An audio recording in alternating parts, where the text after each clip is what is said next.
ஜோதிகா விட்ட ரீல் எல்லாம் அந்து போச்சு மக்களே. சென்னையில கூட்டு குடும்பமா இருந்த சூர்யாவை சிவகுமார் கிட்ட இருந்து பிரிச்சு கூட்டிட்டு போயிட்டாங்க ஜோதிகா. வயசான அம்மா அப்பாவை பாத்துக்கவும் பாலிவுட்ல வாய்ப்பு தேடவும் மும்பைக்கு போனதா அவங்களே சொன்ன நிலையில சூர்யாவோ பசங்களோட உயர் படிப்புக்காகத்தான் மும்பைக்கு போனோம்னு ஜோவை காப்பாத்துற மாதிரி பேசினாரு. ஆனாலும் நம்ம ஜோ சென்னைக்கு வரபோதெல்லாம் சிவகுமாரோட லட்சுமி இல்லத்துல தங்காம ஹோட்டல்லையும் நுங்கம்பாக்கத்துல ஒரு பிளாட்லயும் தான் தங்குறாங்க.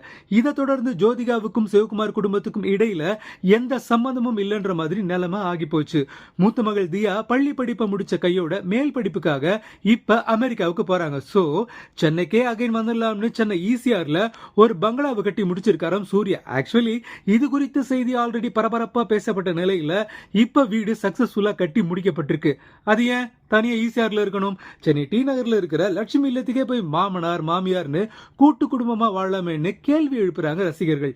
அதாவது ஜோதிகாவுக்கும் சிவகுமார் குடும்பத்துக்கும்